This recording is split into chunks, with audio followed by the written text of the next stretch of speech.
नमस्कार सभी को, स्वागत है आपका एक बार फिर से आपके अपने यूट्यूब चैनल पर। आशा करती हूँ आप बहुत ही कुशल मंगल होंगे सभी और आपकी आने वाले एग्ज़ाम की तैयारी बहुत अच्छे से चल रही होगी। तो चलिए एक नए टॉपिक शुरू करते हैं। आज के टॉपिक का नाम है सूचना का अधिकार अधिनियम 2005 या फिर आरटीआई भी बोल सकते हैं इसको शॉर्ट फॉर्म में, right to information act 2005। RTI क्या होता है? जब हमें कोई भी किसी भी विषय में अगर सूचना प्राप्त करनी है, किसी भी दस्तावेज के बारे में, जैसे हम अभी एक ऐसा एग्जांपल देती हूँ आपको, जैसे अभी DSSB के पीछे एग्ज़ाम हुए थे, ठीक है? या फिर कोई भी हर बार फॉर्म भरे जाते हैं, तो उसमें ये पता करना होता है हमें कि कितनी संख्या में फॉर्म भरे गए, कितनी संख्या में मेल के भरे गए हैं, कितनी संख्या में फीमेल हैं।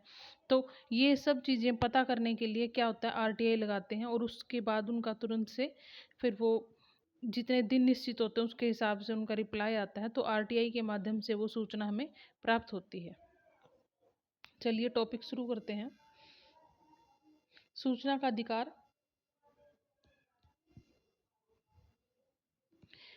सूचना का अधिकार अधिनियम फर्स्ट है परिचय। आरटीआई इन्फॉर्मेशन एक्ट ये कब शुरू हुआ था? 2005 में। और ये कब शुरू हुआ था? 12 अक्टूबर 2005 को पूरे भारत। अब जम्मू कश्मीर में भी लागू हो गया है, लेकिन पहले जब 12 अक्टूबर 2005 को पूरे भारत में लागू हो गया था। इसका उद्देश्य क्या था? सरकारी कार्यों में पारदर्शिता और जवाबदेही। पारदर्शिता कैसे कि सारा जो जितना जो भी कुछ डेटा है, जहाँ जो कार्य होता है उसके बारे में अगर कोई हम आरटीआई लगाए सूचना प्राप्त करना चाहे तो उसे जवाब मिल सके। ठीक है, अब देखिए ये आरटीआई एक्ट 2005 12 अक्टूबर को पूरे भारत में लागू हुआ था और इसका उद्देश्य क्या था? ट्रांसपेरेंसी और जवाबदेही, अकाउंटेबिलिटी। ठीक है।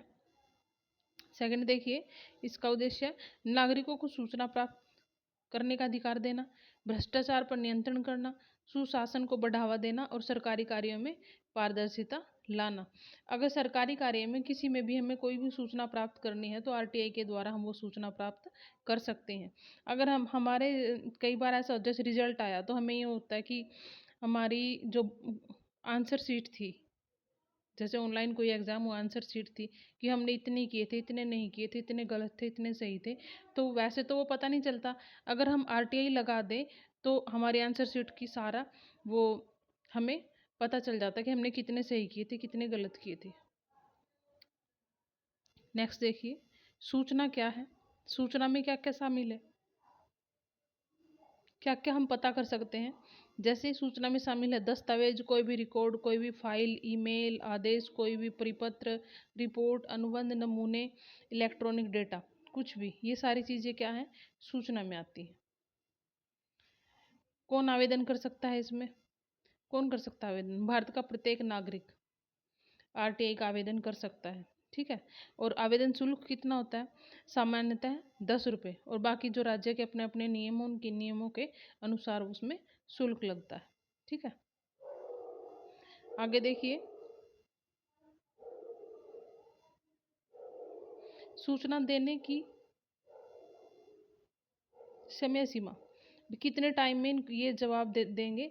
सामान्य है 30 दिन में जवाब आ जाएगा। ठीक है, और एपीआईओ के माध्यम से 35 दिन में आ जाएगा। ठीक है, जीवन एवं स्वतंत्रता से संबंधित कोई भी ऐसा मामला है तो 48 घंटे में जवाब आ जाएगा, और तीसरे पक्ष की कोई सूचना है तो 40 दिन में ये आ जाएगा। देखो, सामान्य कोई मामला है तो 30 दिन, एपीआईयू के माध्यम से 35 दिन लगेंगे, और जीवन एवं स्वतंत्रता से संबंधित तो 48 घंटे में आ जाएगा वो, और तीसरे पक्ष की सूचना कोई है तो 40 दिन में ये हो जाएगा। ठीक है, आगे सूचना आयोग। सूचना आयोग देखो सेंट्रल लेवल पे भी और स्टेट लेवल पे भी है, दोनों हैं।